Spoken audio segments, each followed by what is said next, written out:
está como este, por ejemplo, cerrado. Vamos a ver algunas cefalocolinas, hidroxoxinas, algún analgésico.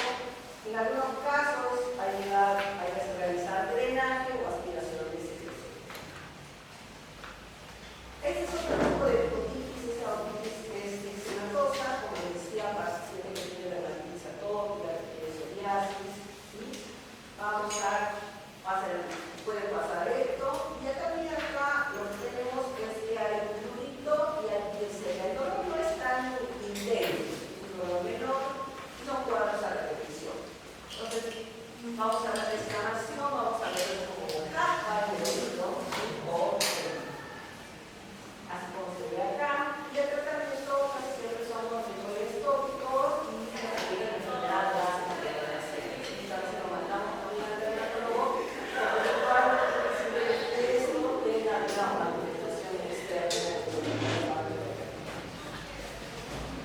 Y la otitis externa maligna es la más grave de todas las otitis externas. Está factor predisponente de la diabetes, la inmunosupresión y el cáncer. Y también la electrología es polivitoria. Pero es más grave, vamos a tener un paciente con ya también es el conducto y el tejido adyacente. Entonces vamos a tener que ver la relación, pólipos, pueden haber incluso necrosis de la piel, del hueso, cartilaginoso también. Y esto ya hay que pedir algunos exámenes más complejos, como tomografía, resonancia, altas tiras de extractivo. Hay que realizar la mamografía ósea con magnesio. Esto es para ver los focos de inflamación como se ve en esta imagen. Es un paciente que ya tiene internación. Es un paciente que está en estado de base, es de antibióticos ya vía endovenosa.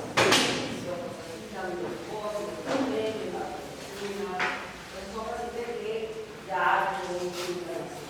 ¿Cómo lo vamos a cuidar? Podemos empezar con un tratamiento neuronal o intramuscular. Si no mejora, tenemos que ir a esto, o directamente si el paciente no mejora, hay que directamente instalar. ¿Sí?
y el tratamiento también que prevé el grado de estrechez de conatos.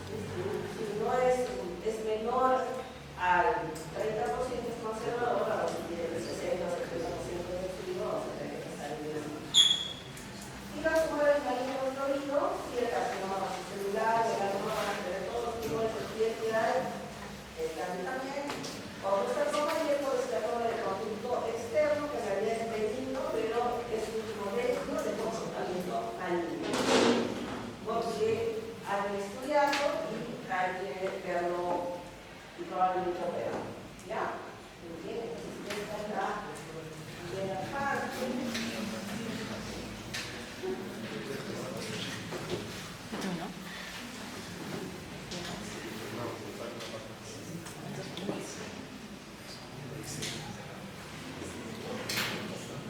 Seguimos introduciéndonos más y vamos al oído medio. El oído medio, vamos a tener la membrana timpánica, la cadena de los sencillos, la sistema digestivo, la trompa de los tráqueos, la caja timpánica, las mastoides, y la cuenta de los sencillos, acá está una cosa respiradora. Lo que ya están haciendo prácticas, ya han visto que todo paciente que tiene algún problema de oído, preguntamos si ya está resfriado. Por eso, está viviendo un poco respirado. La membrana timpánica está situada al final del conducto auditivo interno y separa el oído externo del oído medio, y es como una ventana redonda. Y consta de tres capas de epitelial, fibrosa y mucosa, excepto en la parte facial, que solamente hay dos capas. Se divide en cuatro cuadrantes: anterior inferior, donde está el triángulo luminoso; anterior superior, que está el mango del martillo; el posterior inferior y el posterior superior, donde está la parte nasal. Entonces vamos a tener esta división, ¿sí? Como se ve acá, con el oído, que es el mango del martillo, y este es el triángulo luminoso. Cuando no se ve el triángulo luminoso, probablemente hay alguna patología del oído medio, ¿sí? Vamos a ver un montón. Normalmente el color del tímpano es el color de una verde, si necesita claro, y cuando hay alguna patología puede tener el color único de la color, o puede estar opaco como un vidrio catedral, y entonces nos damos cuenta que hay alguna patología que tenemos que estudiar, ¿sí? Y la caja timpánica es un espacio de forma cúbico que consta de 6 capas, ¿sí? La parte lateral es donde está la membrana timpánica, el acceso timpánico, ¿sí? Después la parte medial está el promontorio, el nervio facial, las ventanas oval y redonda, y el superior, o tegmento timpánico, es una fina lámina de hueso que separa el oído de la fosa media. Si cualquier uno media se complica, se puede ir arriba y tener ¿sí? La parte inferior separa el oído medio de la vena angular interna, y la anterior está con la arteria carótida interna, también contiene el orificio de la trompa eustáquea y el conducto paralítico tensor o linfa. Y la posterior, que tiene el pizarro, que es el sucesor a la cavidad masculina. Entonces, este es un esquema, ¿sí? Superior e inferior. Esto sería medial, anterior y posterior, ¿sí? Lo que tenemos que tener en cuenta es que la caja timpánica, ¿sí? Lo que contiene es la cadena circular, la cola del túbulo y los músculos del martillo y del estribo, ¿sí? Entonces, acá hay un esquema y su contenido. Para que tengan una idea, una forma fácil de acordarse es que el pecho es el cerebro, abajo estaba el ventricular, ¿sí? Adelante está la arteria carótida y atrás está el acceso a la mascota. Lateral el tímpano y detrás la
La trompa de Eustaquio es un conducto óseo-cartilaginoso que comunica el oído medio con la miofaringe. Es un ducto de ventilación. Como ustedes acabamos de hablar, no hay ninguna comunicación al exterior a excepción de la trompa de Eustaquio.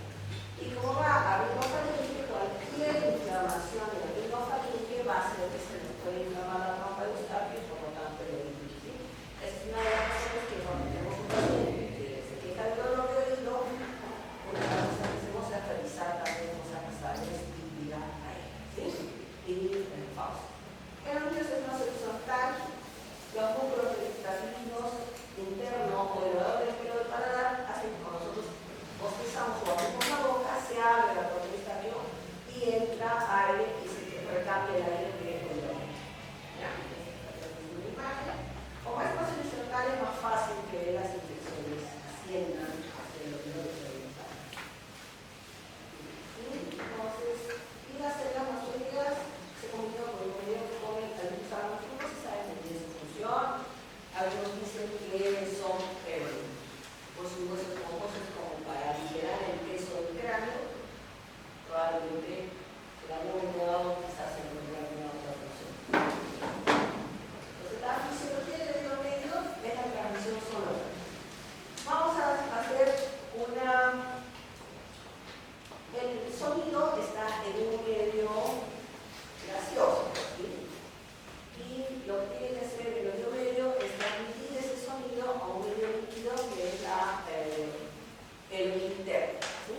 Entonces, tiene que intensificar el sonido que llega del exterior para que pase al oído interno. Y también tiene una protección, entre comillas, sobre los sonidos intensos. Supuestamente lo que hace es evitar que pase, pero esos son los sonidos de la naturaleza. La mayoría de los sonidos que nosotros escuchamos artificiales es esa protección dual. La purificación sonora, el sonido pierde intensidad a pasar de un medio gaseoso a un medio líquido con las diferentes impedancias. Entonces lo que va a hacer el sistema tímpano-auricular es evitar esta pérdida de intensidad del estímulo. Entonces vamos a multiplicar la superficie de hidrato y vamos a evitar que el sonido disminuya. Si alguna vez ustedes han buceado, pueden haber sentido que el sonido no se escucha bien en el ambiente. Y por eso los tonos graves, las ballenas, por ejemplo, tienen tonos más graves y los pájaros tienen tonos más agudos. En la naturaleza, los tonos graves se van a expresar por el nivel acuático, el tono entonces, así el oído va a compensar la pérdida de intensidad del sonido de un medio aéreo a un medio líquido. Esa es la función del oído medio. Entonces, el sonido va a pasar a través del conducto auditivo externo, va a tocar, va a mover el tímpano y el tímpano va a mover toda la cadena auricular hasta la ventana oval que la va a mover el estímulo y el estímulo va a ir al oído interno. Sí, esta es ya, bueno, esto tiene la fisiología del oído interno. Entonces, la ventana redonda sirve para que ese sonido, ese movimiento, porque si no hubiera esa ventana, la ventana oval no se mueve. ¿Ya? Entonces, el sistema de protección tímpano-auricular, los sonidos de gran intensidad son agresivos para el órgano de corte y para el oído. Cuando estamos frente a un sonido intenso, se produce un reflejo que permite la contracción de los ambos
Y cuando no funciona bien es una de las causas de difusión de conducción y alteraciones del oído medio. Y lo que se refería, a veces la mamá me dice no me escucho, y me viene pasado, pues se apaga la cámara del gato y está en el moco porque salir del oído medio. Entonces, cuando hay una presión inferior a 3 centímetros de agua, se produce un enrarecimiento del aire, provocando que nosotros desencadenemos un reflejo que vamos a deglutir o vamos a tragar o vamos a abrir la boca. Esto hace que se abra la trompa de Eustaquio y se equiparen lesiones. Pero todo lo que muchas veces lo pueden ver en el avión, si es que algunos de ustedes han tenido una gripe, baja el avión, y ahí lloran los bebés, al estar respirando dentro del oído, es porque no está funcionando bien este reflejo. ¿Sí? O está todo inflamado, pero no puede funcionar esta trompa. Entonces, esas son las presiones que tienen que equipararse. Cuando no se equiparan, el tímpano se va a retraer hacia el medio. ¿Sí? Y esa es la causa de que la gente se queda en el oído. Esto puede pasar cuando una persona está bajando, bueno, el avión en el cual está bajando, o también cuando está viniendo de la sierra, digamos, está bien el uno, resfriado, hasta acá se le va a poner el oído, porque estamos bajando de 3.500 a 4.000 metros. Entonces, esta es la descompresión. Hay un procedimiento de la fosa nasal que tiene que entrar al oído medio, entonces así se abre y el oído está destapado. Si no pasa esto, el oído se va a sentir tapado. Esta es la fisiología del oído medio. ¿Sí?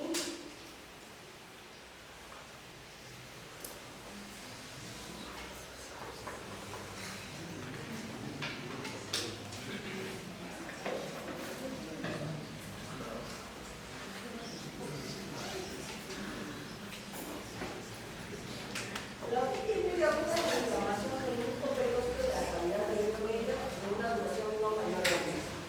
Como les decía, la alteración, la función del trompa de Eustaquio es un proceso que es la causa más común. Una rinitis, un resfrío, una faringoamigdalitis. Puede ser, y esto se puede agravar en pacientes que, como decía, están insertando el grupo de presión arterial. Tenemos una clasificación de cara no suturada, que hay una inflamación del tímpano y hay una curación completa, y la fusión moderadamente resistente mayor a 3 meses puede pasar que la trompa de Eustaquio no se abra y la mucosa que produce el tejido respiratorio entonces produce moco. Entonces la caja timpánica está cubierta de presión, entonces se va llenando de moco, se va llenando hasta que la trompa de Eustaquio no se abre. ¿Sí? Y la suturada ya también es cuando la infección es tan fuerte que llega a romperse el tímpano y empieza a salir una correa y se forma una otitis obstructiva o necrosantes, que son las más graves. Pues los factores de riesgo de una otitis es la hipertrofia de la vía amigdalina, esto se ve más en niños, la rinitis alérgica, la insuficiencia ventilatoria nasal, pacientes que son respiradores nasales, fisura palatina labial, espino de Down, alteraciones genéticas de barrera mucociliar, déficit de IgA,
ampollas, material. ¿Sí? Entonces acá ya también este tiempo nos está poniendo a reventarse, ya con secreción. Normalmente cuando empieza la tolerante disminuye el dolor, ¿sí? Porque a medida que se va extendiendo, se va inflamando, el tímpano duele intensamente y después llega a tener esta otorrea y calma el dolor que sale de la material de diferencia. ¿Sí? Entonces esto es lo que vamos a ver y esto es lo que sucede dentro de lo que se llena de material. Acá podemos ver incluso acá un nivel hidroaéreo, en este caso podemos ver burbujas. ¿Sí? Y la clínica casi siempre dio antecedentes de vía aérea superior, una gripe, un resfrío, una amigdalitis, amnigitis, fiebre, una ataxia intensa, el inicio cede con la perforación, una otorrea, hipocresía, cefalea, hipoacusia, alteración del estado general, puede haber neurologismo o no, depende de nuestro paciente. Puede ser que simplemente tenga el dolor, tenga a los 2 días de dolor y cortemos la evolución hacia una perforación o una complicación. Y el diagnóstico en su gran mayoría es clínico, ¿no? Tenemos el antecedente de la gripe, el dolor, el oído está inflamado. Casi siempre vamos a tener dolor catalán, fiebre y ataxia, y mayormente la ataxia nocturna, ¿no? Va a venir a las 3 de la mañana, porque entonces se puede dar el dolor. Y el diagnóstico diferencial es otitis externa, otitis en esa confusión, otitis radiada, pero con la química anterior ya tenemos la diferencia. Y como digo, vamos a hacer una otoscopía, examen de nariz y fosas nasales, nariz y garganta, tomografía y resonancia solo si sospechamos una complicación, y la meningotomía o punción de oído se puede hacer en casos de que tengamos que estar a punto de retractarse, o también si el paciente tiene cuadros a repetición para lograr sacar la material para poder hacer un cultivo. ¿Sí? Pero casi la primera vez no hacemos estos exámenes, ¿sí? Sobre todo si es la primera vez. Ahora, el tratamiento vamos a dar analgésicos, pues el ibuprofeno, el clofenaco, corticoides, puede ser oral, intramuscular, endovenoso, dependiendo de la intensidad del dolor del paciente, y antibióticos. Vamos a dar beta-lactámicos y antibióticos en caso de alergia a beta-lactámicos. Entonces, este es lo que se evita. O la primera elección, como digo, es los beta-lactámicos, son macrólidos, pero inolonas solamente damos si no hay respuesta a la penicilina. Tenemos un paciente que hemos desde 3 días, apenas los 3 días, y está igual, ya vamos a tener que cambiar o vamos a tener que ver una cefalosporina, por ejemplo, con amoxi, que son cambios de dosis, pero no vamos a dar de frente una cirugía renal, a menos que sea un paciente que da rayos de enfermedad. ¿Sí?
mal estado general, fiebre, y acá hay que pensar en una minimotonía con primitivo, tomografía, resonancia, y ya el tratamiento ya directamente va con ceftriaxona, luego vía endovenoso o intramuscular y luego ceftriaxona y probablemente una internación. ¿Sí? Entonces lo que vamos a ver, incluso en la sala de espera, como pueden ver este minuto que viene más lo que vamos a ver es el padrinote acelerador hacia adelante. ¿Sí? Entonces vamos a ver acá.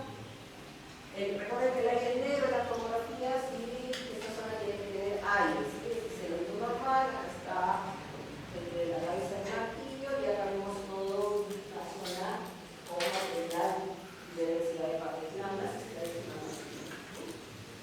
Entonces, acá vemos el oído, ¿sí? Casi siempre es el microide de salud en menores a 4 años, ¿sí? Vamos a ver el encargamiento, y yo no sabes qué es el tipo que pasa porque vamos a tener una paciente al mismo momento, ¿no? Entonces, vamos a ver. Después tenemos la plectrositis, que es la inflamación de la trabécula del hueso temporal más allá de la cavidad del oído. Esa es una complicación grave también, poco frecuente. Hay una ataxia violenta, una lesión migrana y diplopía del séptimo paso. Vamos a tener un paciente que es doble, ¿sí? Libre de oído.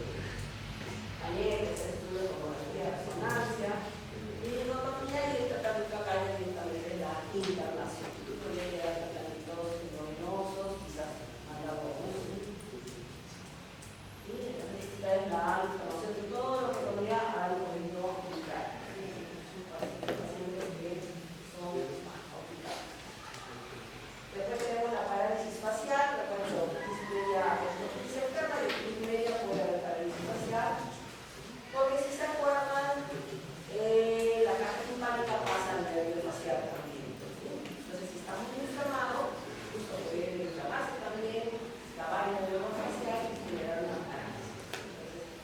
Entonces, disnea aguda o exacerbación de disnea crónica, un poco más pequeñitis, parálisis unilateral como tal, y entonces el diagnóstico es un episodio. ¿Sí?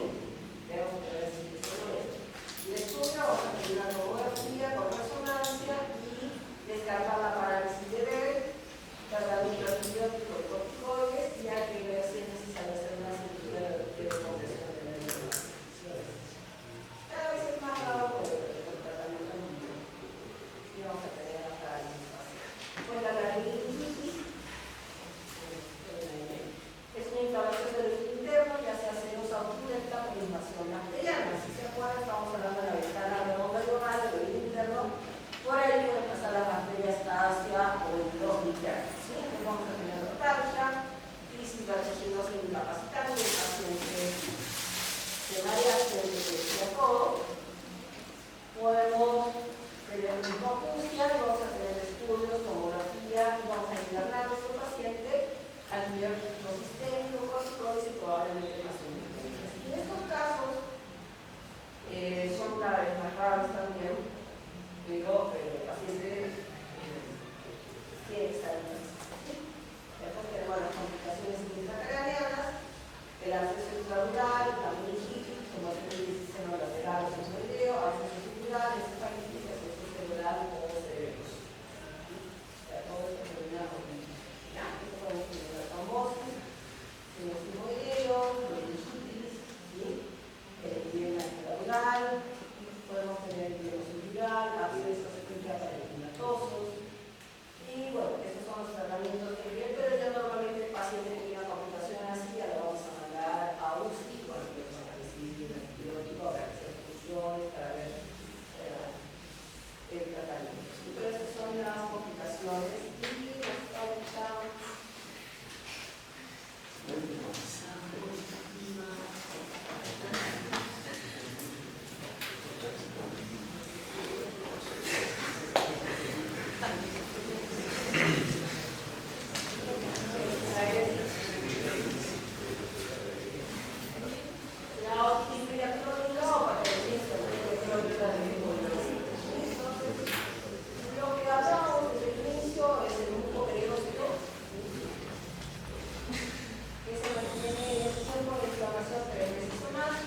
Hay una discusión de cómo gustar y uno si tiene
que se mete al agua a pesar que no debería hacerlo y no se termina de cicatrizar bien.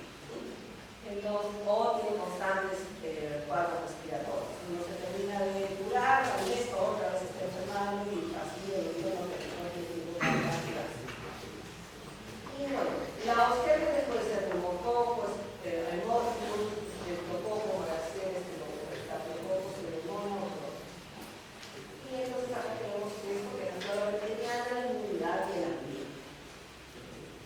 Lo que vamos a ver es un poco glosado por edema y la hidratación como medio de permeabilidad vascular y el desplazamiento se manifiesta con granulaciones opónicos dentro del hilo medio. Y vamos a ver la clínica, otorrea repetición, disotea cognitiva, necesidad de cuadro de vías respiratorias, perforación central, con granulaciones opónicos y una disfunción tubar. Entonces los estudios que vamos a hacer en este paciente son la orometría y la tomografía, una oromicroscopía y una videooscopía. Y ahora lo que vamos a hacer es evaluar la forma y la función de este sistema. Y acá por ejemplo tiene una perforación bien redondeada. Y lo que vamos a ver en la tomografía es que todos los demás órganos están indemnes, si no hay daño y otra de las estructuras del hidrógeno que está intacta, el cronológico también va a estar intacto. Entonces es un paciente que el tratamiento es quirúrgico, pero es selectivo. ¿Qué quiere decir? Porque si el paciente no se entera de su perforación, no le molesta para su vida diaria, quizás el paciente pueda vivir con el tímpano perforado. ¿Sí? Ahora, otro paciente sí lo puede llegar a molestar, entonces sí se puede llegar. Pero no es una cirugía que sí o sí tengamos que hacer en el paciente como en la otra enfermedad. ¿Sí? Entonces, el tratamiento tenemos que corregir los factores ribosinusales, la neurotoxemia, la energía sinusal, el componente, la economía central y la pulmonoplastia de la cirugía que se realiza, que se pone un injerto en ese orificio que hay, que puede ser por cartílago o base temporal. ¿Sí? Entonces, estos son los distintos tamaños. Vamos a ver la primera imagen. Ya vamos a ver un objeto casi perfectiforme. Acá vemos una más grande y acá prácticamente una perforación total. Si este paciente me viene y me dice que está así hace 2 semanas, el primero tiene el mejor pronóstico que el último, porque hay mucho por acá. Probablemente es un cliente de la situación. Y luego epidemia crónica, la colesterolatosa, que ella también, esta es la imagen, vamos a ver con la capacidad sedosa o sucia de la barra de arriba del tímpano, la parte clásica. Y no se sabe muy bien por qué se produce.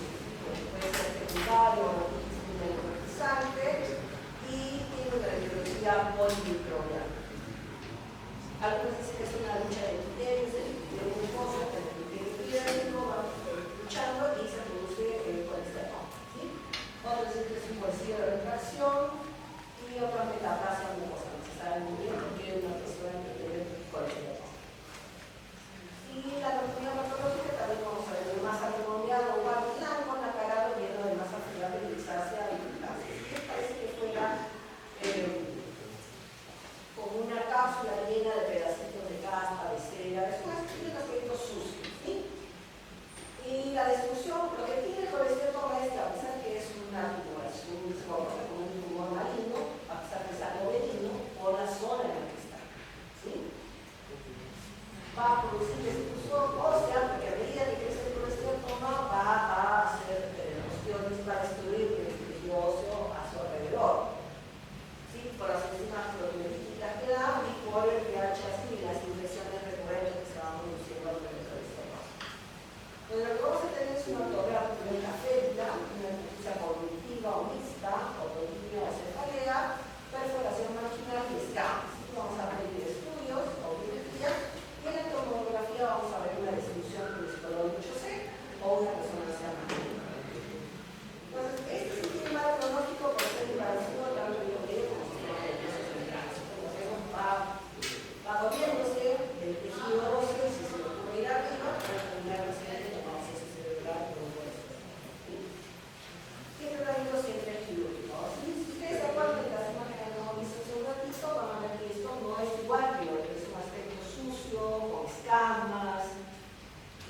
vamos a tener distintos grados. Se debe tener la enlazada, se parece al pan.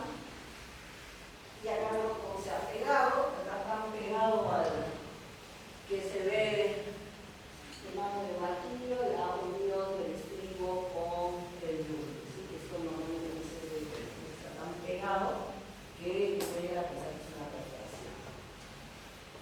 Y la timpanoesclerosis también es una cicatrización del oído, que eso se ve muy comúnmente en gente que tiene otitis a repetición. Es una concentración de calcio, ¿sí? Que queda en el oído y se ve esta imagen. ¿Sí? Algunos pacientes pueden generarles hipoacusia porque es obviamente hacer calcio el tímpano se va a volver menos, eso es lo que tenemos confianza. Pero en los pacientes no pasa nada, lo tienen, incluso a veces pueden ser derivados porque la medicina general porque parece un pedazo de león. ¿Sí? Entonces no, es una timpanoesclerosis, y se le pregunta, y dice, no, si de niño me van a seguir al día, seguramente era porque no utiliza la atención. Y depende del tratamiento quirúrgico según el grado de sordera. Si no molesta, no se toca. ¿Sí? Este, por ejemplo, es bastante leve. ¿Sí? En esos casos también es bastante más pronunciado y acá prácticamente todo el tiempo está con ahora, si no le molesta al paciente, no se toca. Y si hemos terminado por el oído medio, oído externo. He llegado con una pequeña charlita que es sobre semiología del oído, estos exámenes complementarios. Los síntomas, los exámenes que hay que pedir, cómo los tienen que pedir y para qué sirven los exámenes. Porque normalmente la resonancia no la pedimos completamente dedicada, porque nosotros pedimos ventana ósea en los pacientes, ¿sí? Porque es lo que nos permite ver mejor la parte del oído. Y acá, por ejemplo, puedo ver el nervio auditivo, parte de la cóclea, la cadena muscular y el acusado con las mazones. Y bueno, acá vemos el células de proyecto, que van a tener relaciones con esto. En este lado también. ¿Sí? También la resonancia, pues son cortes axiales y coronales para poder ver de manera completa. Y estas son reconstrucciones, normalmente las reconstrucciones tridimensionales que tienen el caso para ver cierta sección. Y la resonancia magnética solicitamos más cuando pensamos que hay una complicación, en una tumoración, o estamos descartando más en el oído, por ejemplo, problemas de tumores del octavo campo. Pero normalmente es poco frecuente que no entonces es para una guía para ustedes también, para que lo puedan aprovechar sin práctica. También